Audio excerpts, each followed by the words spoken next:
इस समय दिल्ली सरकार में मंत्री आशीष सूद इस समय हमारे साथ जुड़ गए हैं। आशीष जी, मालवीय नगर में इतनी बड़ी घटना हो गई, आपके पास इस घटना के संबंध में क्या इंफॉर्मेशन है? देखिए, मुझे ऐसी जानकारी है कि 8:25 या 8:40 के आसपास इसकी जानकारी फायर विभाग को मिली थी। 4-5 जगह से फायर की गाड़ियां यहाँ पहुंची।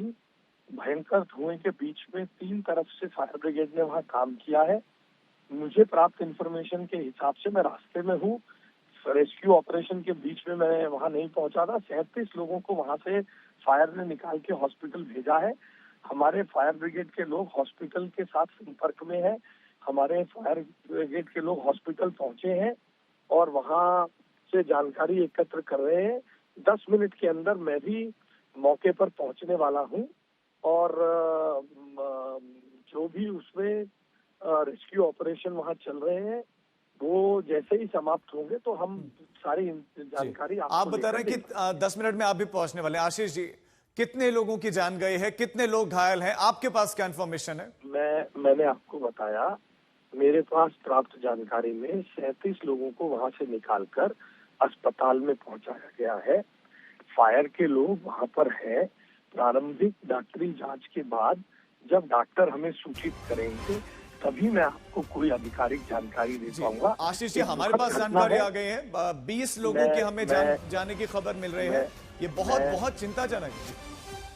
मैं आपके पास जो जानकारी आई है मैं उस पर कोई टिप्पणी नहीं करूंगा। दुखद घटना है। जब तक मुझे डॉक्टरों के माध्यम से आधिकारिक जानकारी नहीं मिलेगी मैं इस पर कुछ कहना नहीं चाहता हूँ। मुझे थोड़ा समय दीजिए, मौके पर पहुंच के आपसे दोबारा बात करता हूँ। जी, एक आशीष जी, एक आखिरी सवाल ये बताइए, क्या उनसे संपर्क शायद टूट गया है? आशीष सूद जो कि मंत्री हैं दिल्ली सरकार में, वो कह रहे हैं कि वो खुद घटनास्थल पर जा रहे हैं, लेकिन अब 20 लोगों की जिंदगी चली गई है। देश की राजधानी दिल्ली में एक होटल में आग लगी और 20 लोग जल जाते हैं, 20 लोगों की जान चली जाती है। सवाल यह है कि होटल चल कैसे रहा था? क्या अगर मान लीजिए कोई इमरजेंसी इस तरह की सिचुएशन बनी तो निकलने के पर्याप्त इंतजाम होने चाहिए थे। मुख्य द्वार पर बताया जा रहा है कि ताला लगा हुआ था, लोग बाहर निकल नहीं सके। जान बचाने के लिए लोगों को जान दांव पर लगानी पड़ी। उनको छतों से 3-3 फ्लोर ऊपर से नीचे कूदना पड़ा और कुछ लोग तो उसी समय बताया जा रहा है कि खत्म हो गए। अब 20 लोगों की जान चली गई। देश की राजधानी दिल्ली का सूरत हाल हम आपको बता रहे हैं। मालवीय नगर पॉश इलाका, उसका हाल आपको बता रहे हैं। वहां एक होटल चल रहा था जहां पर स्थानीय लोग ही नहीं बल्कि विदेशों से आकर लोग रह रहे थे।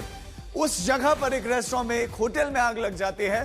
फ्लरिश स्टे नाम बताया जा रहा है इस होटल का जिसमें ये आग लगी, होटल फ्लरिश स्टे, उसमें ये आग लगी और उसके बाद आग ऐसी लगी कि जो लोग भीतर थे वो बाहर निकल नहीं पाए, उनका दम घुटता चला गया।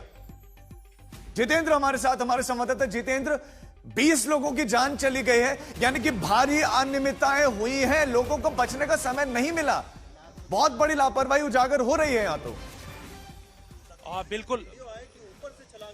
बिल्कुल यहाँ पर जिस तरीके की जानकारी मिल रही है उसके मुताबिक यहाँ रेस्क्यू ऑपरेशन जरूर चलाया जा रहा है। सतीश उपाध्याय जी भी, कार्यकर्ताओं ने यहाँ पर गद्दे रख करके उस समय जब तक टीम आई थी तो लोग निश्चित रूप से ऊपर से उनको कुछ लोगों को बचाने की कोशिश की है, क्योंकि धुआं होता है तो उस समय रेस्क्यू जैसे आप कर सकते हैं, what ever best is possible.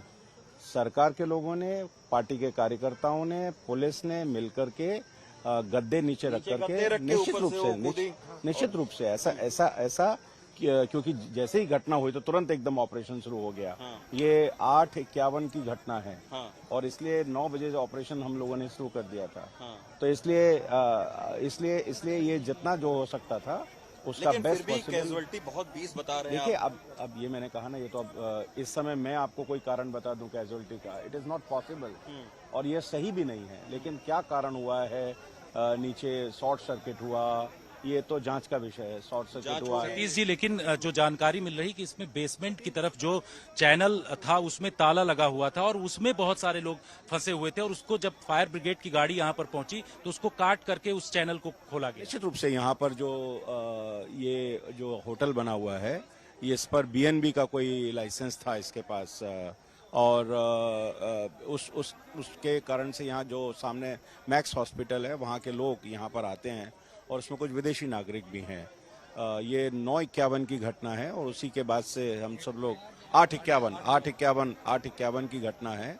उसी के बाद से यहाँ रेस्क्यू ऑपरेशन स्थानीय नागरिकों ने और फायर ब्रिगेड ने, डिजास्टर मैनेजमेंट ने और खास करके इनका जो बेसमेंट का एक रास्ता। लेकिन सर, जिस तरीके के सवाल उठ रहे हैं, फायर सेफ्टी का कोई व्यवस्था नहीं थी, चैनल बंद था, उसके बावजूद भी इतने लोग यहाँ पर रह रहे थे। मेरा ये कहना है कि सवाल उठाना आपका काम है और सवाल आप उठाएंगे ही।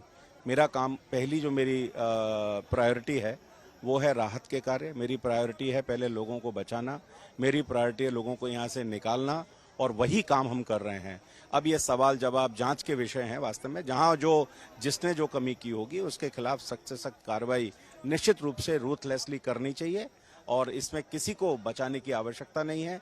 जिन लोगों ने भी कोई गलत तरीके से कार्य किया है, हम किसी भी गलत चीज के साथ नहीं, लेकिन पहले ही मेरी प्राथमिकता यहाँ पर बचाव का कार्य, राहत का कार्य और अपना जो काम करना है वो काम हम कर रहे हैं। बिल्कुल, तो बचाव एवं राहत का कार्य जो है इस पूरे इलाके में किया जा रहा है। एक बार फिर से आज तक के दर्शकों को तस्वीर दिखाते हैं पीछे की तरफ की किस तरीके से आप सामने देख रहे हैं कि ये पूरी जो बिल्डिंग है ये धू करके 8:30 बजे के आसपास ये पूरी जली और इसके अंदर, इमारत के अंदर करीब 37 से 38 लोग उस दौरान मौजूद थे, जिसमें से रेस्क्यू ऑपरेशन फायर ब्रिगेड के द्वारा करीब 8:50 के आसपास जो है ये चलाया गया। और ये सामने की तरफ जो बेसमेंट है, ये सबसे बड़ा सवाल यहाँ पर खड़ा होता है कि बेसमेंट में जो ये बना हुआ चैनल है इसको पूरी तरीके से ताले से बंद किया गया था, जैसा कि यहाँ के लोकल्स बता रहे हैं, और इसमें नीचे लोग फंसे हुए थे, उनको निकालना काफी मुश्किल हुआ और जिसके चलते कई इसमें फॉरेनर्स जो हैं, जो कि मैक्स हॉस्पिटल में इलाज कराने के लिए आते हैं। जितेंद्र खुद मंत्री जानकारी दे रहे हैं कि 37 लोग वहां से निकाले गए, 20 लोगों की तो जान चली गई है। 10 मिनट में मंत्री आशीष सूद भी पहुंच रहे हैं, आपके पास हम लौट रहे हैं। लेकिन इस बीच में मुख्यमंत्री रेखा गुप्ता, उन्होंने भी ट्वीट किया है। मुख्यमंत्री रेखा गुप्ता ने ट्वीट किया है और ये बड़ी खबर आपको देते हैं। मुख्यमंत्री रेखा गुप्ता ने इस समय ट्वीट किया है, उन्होंने कहा कि ये बहुत बहुत बहुत दुखद ये घटना है और जो भी इसमें जान गई है ये बहुत हमारे दुखद है। फायर इंसिडेंट जो हुआ मालवीय नगर में, हम दिल से संवेदनाएं प्रकट करते हैं। हम आपको ये मुख्यमंत्री रेखा गुप्ता का ट्वीट है। इस ट्वीट में वो संवेदनाएं प्रकट कर रहे हैं और जल्दी से जल्द जो घायल हैं उनकी रिकवरी, जल्दी से वो स्वस्थ हो जाएं, ये प्रार्थना कर रहे हैं। इमीडिएटली हमने जैसे इंफॉर्मेशन मिला तत्काल कार्रवाई की है। भी Delhi fire service, Delhi police, DDMA, cats ambulance service, दूसरी इमरजेंसी रिस्पांस एजेंसीज वो दावा कर रहे हैं कि तुरंत मौके पर पहुंच गई थी और दिल्ली सरकार बिल्कुल क्लोजली मॉनिटर कर रही है सिचुएशन को, ये दावा किया जा रहा है। और इस समय हम दिल्ली सरकार के पूरे साथ हैं, दिल्ली सरकार आम लोगों के साथ है और उन घायलों के साथ में